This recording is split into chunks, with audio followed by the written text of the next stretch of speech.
Good morning all. എല്ലാ ദിവസവും രാവിലെയുള്ള പ്രീ മാർക്കറ്റ് റിപ്പോർട്ടിലേക്ക് കിടക്കാം. ഇന്ന് നമ്മൾ നിഫ്റ്റിയുടെ എക്സ്പയറി ആണുള്ളത്.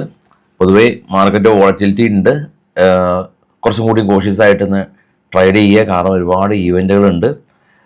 ഇന്ന് പ്രധാനമായിട്ടും നമ്മുടെ മാർക്കറ്റിൽ മിൽക്കി മിസ്റ്റിൻ്റെ IPO ഓപ്പൺ ആവുന്നുണ്ട്. രണ്ടാമത് BSE നിഫ്റ്റി 50യിലേക്ക് വരുന്നുണ്ട്. വിപ്രോ നിഫ്റ്റി 50ന്ന് പുറത്തു പോകും. അപ്പോൾ BSE നിഫ്റ്റി 50യിലേക്ക് വരുമ്പോൾ ഏകദേശം $700 മില്യൺ ഫണ്ട് ഇൻഫ്ലോഷൻ, അതായത് ഇൻഫ്ലോയാണ് എക്സ്പെക്റ്റ് ചെയ്യുന്നത്.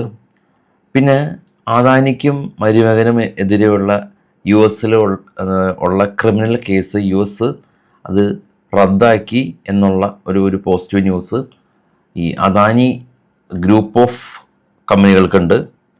ഇന്നലെ FIs 1974 കോടി രൂപക്ക് ബൈ ചെയ്തു. FIs ശക്തമായിട്ട് ഇന്ത്യൻ മാർക്കറ്റിൽ നിലനിൽക്കുന്നുണ്ടെന്നുള്ളതാണ് മറ്റൊരു പോസിറ്റീവായിട്ടുള്ള കാര്യം. ഇനിയിപ്പോൾ നാളെയാണ് ഇന്ത്യയുടെയും US ഇൻഫ്ലേഷൻ ഡേറ്റ വരുന്നത്. അപ്പോൾ അത് മാർക്കറ്റിൽ വളരെയധികം ഇൻഫ്ലുവൻസ് തെളിച്ചുന്ന ഒരു കാര്യം തന്നെയാണ്, നിങ്ങൾക്കറിയാം. ഇനി നമുക്ക് നേരെ ഗ്ലോബൽ മാർക്കറ്റ് പരിശോധിക്കാം. അതിന് മുമ്പ് വേറൊരു അപ്ഡേറ്റ് ഉള്ളത്, ഈ ഇറാൻ US യുദ്ധം അതിപ്പോൾ വീണ്ടും അത് പ്രതിസന്ധിയിലായിട്ടുണ്ട്. അതുകൊണ്ട് തന്നെ ക്രൂഡ് പ്രൈസ് നോക്കുകയാണെങ്കിൽ $90 വീണ്ടും അടുത്തു. ഒന്നാമത് ഇസ്രായേൽ ട്രംപിൻ്റെ 15 സമാധാന കരാർ തള്ളി. അതിൻ്റെ ഒരു ടെൻഷൻ നിലനിൽക്കെ തന്നെ ഈ ട്രംപ് ഇറാനോട് ആവശ്യപ്പെടുന്നത് ഇറാനിൽ US നടത്തിയ യുദ്ധത്തിൻ്റെ ചെലവുകൾ ഇറാൻ US കൊടുക്കണം എന്നുള്ളൊരു പുതിയൊരു വാദമായിട്ട് ട്രംപ് മുന്നോട്ട് വന്നിട്ടുണ്ട്. ഓൾറെഡി തന്നെ സ്ട്രൈറ്റ് ഓഫ് ഹോർമസ് ഇറാൻ തുറക്കില്ല എന്നുള്ള പൂർണ്ണമായിട്ടുള്ള നിയന്ത്രണം അവർ തന്നെ ആയിരിക്കുമെന്നുള്ള രീതിയിലേക്കൊക്കെ പോകുമ്പോൾ ഇത്തരത്തിലുള്ള ട്രംപിൻ്റെ പുതിയ ആവശ്യപ്പെടൽ അത് എത്തരത്തിലാണ് നിലവിലുള്ള സമാധാന ചർച്ചകളെ ബാധിക്കും എന്നുള്ളത് നമുക്ക് കാത്തിരുന്ന് കാണേണ്ടതായിട്ട് തന്നെയുണ്ട്.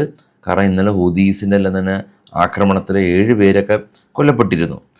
അപ്പോൾ അതിൻ്റെ ഒരു ടെൻഷൻ ഉണ്ട്. നമുക്ക് ആദ്യം അപ്പോൾ ഗ്ലോബൽ മാർക്കറ്റ് ഒന്ന് കാണാം. ഗ്ലോബൽ മാർക്കറ്റ് ഏറ്റവും താഴെ നാസ്ഡാക്കും ഡോയും ഇടിവിലായിരുന്നു. US മാർക്കറ്റിൽ UK മാർക്കറ്റ് ഇടിഞ്ഞിരുന്നു. ഇപ്പോൾ ട്രേഡ് ചെയ്യുന്ന ജപ്പാൻ കൊറിയ മാർക്കറ്റ് പ്രശ്നമൊന്നുമില്ല.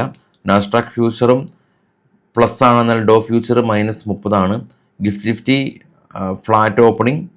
Natural gas 2.7, Brent oil 87, bitcoin 64,000, silver 66, gold spike ചെയ്ത് 27 നിലയിലാണ്. $27 ഉയർന്ന് $4,417.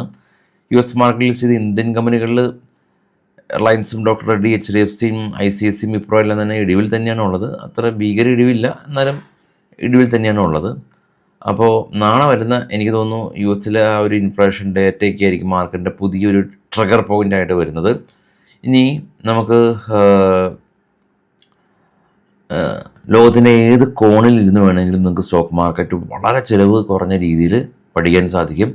അപ്പോൾ ഫസ്റ്റ് കമൻറ്റിൽ നമ്പർ ഉണ്ട്, കോൺടാക്റ്റ് ചെയ്യുക. ഇനി ഈ ആഴ്ചയാണ് കൊച്ചിയുടെയും കോഴിക്കോടും ഓഫ്ലൈൻ ക്ലാസ് ഉള്ളത്. അവിടെയും നിങ്ങൾക്ക് വന്ന് പഠിക്കാനായിട്ട് താല്പര്യമുള്ള ആളുകൾക്ക് വന്ന് പഠിക്കാം, ബുക്ക് ചെയ്യാം. ഈ കാണുന്ന വാട്സപ്പ് നമ്പറിൽ തന്നെ നിങ്ങൾ ബന്ധപ്പെടാം. ഇനി സ്റ്റോക്കുകളുടെ വാർത്തകളിലേക്ക് പോകാം. ബൈസൽ റെക്കമെൻഡേഷൻ അല്ല. ഐഡിയ നെറ്റ് ലോസ് 3,754 കോടി രൂപ. കഴിഞ്ഞ തവണ 51,970 പ്രോഫിറ്റ് ഉണ്ടായിരുന്ന കമ്പനിയായിരുന്നു. വിപ്രോ നമ്മൾ കണ്ടിരുന്നു. വിപ്രോ ബീസിൽ നിന്ന് പുറത്തായി. ഈ BSE അകത്തായിട്ടുണ്ട്. നിഫ്റ്റി 50യിൽ നിന്ന് പുറത്തായി വിപ്രോ. BSE അകത്തായി. Lumax net profit more than double ആയിട്ടുണ്ട്. 41 86 കോടി രൂപയിലേക്ക് പ്രോഫിറ്റ് ഉയർത്തി. Jubilant pharma company 45% year on year net പ്രോഫിറ്റിൽ കുറവ് രേഖപ്പെടുത്തി. BEL കമ്പനി അവർക്ക് 541 കോടി രൂപയുടെ പുതിയ ഓർഡർ കിട്ടി. ബോഷ് 36% നെറ്റ് പ്രോഫിറ്റിൽ കുറവ് റിപ്പോർട്ട് ചെയ്തു. KPDL കമ്പനി നെറ്റ് പ്രോഫിറ്റ് ഈ തവണ 146 കോടി രൂപ കരസ്ഥമാക്കി. കഴിഞ്ഞ തവണ 17 കോടി രൂപ ലോസ് ഉണ്ടായ കമ്പനിയാണ്. ഗ്ലാൻഡ് ഫാർമ 47% ഇവരുടെ നെറ്റ് പ്രോഫിറ്റിൽ വർധനവ് രേഖപ്പെടുത്തി. 215 നിന്ന് 317 കോടി രൂപയിലേക്ക് പ്രോഫിറ്റ് ഉയർന്നു. KEC international company net profit 41% വർധനവ് രേഖപ്പെടുത്തി. Lloyd metal energy company net profit 651 നിന്ന് 1726 കോടി രൂപയിലേക്ക് ഉയർന്നു. ലുപ്പിൻ പുതിയ അവരുടെ മെഡിസിന് US ഡ്രഗ് കൺട്രോൾ അതോറിറ്റിയുടെ അംഗീകാരം ലഭിച്ചു.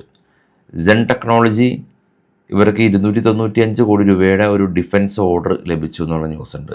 ഓപ്പൺ ഇൻട്രസ്റ്റുകൾ പരിശോധിക്കുമ്പോൾ PCR 0.85, നിഫ്റ്റിയുടെ സ്പോട്ട് 24,650, മേജർ സപ്പോർട്ടായിട്ട് 24,500 നിലകൊള്ളുന്നു.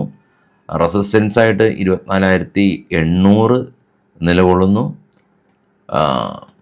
പൊതുവെ മാർക്കറ്റിലൊരു കൺസോളിഡേഷനാണ് ഓപ്ഷൻ റൈറ്റേഴ്സ് എക്സ്പെക്റ്റ് ചെയ്യുന്നത്. കാരണം നാളെ വലിയ ഇവൻ്റാണ്, അതിനു മുമ്പ് വലിയൊരു മൂവ്മെൻറ്റ് ഉണ്ടാക്കില്ല എന്നാണ് അവരുടെ ഒരു ചിന്ത.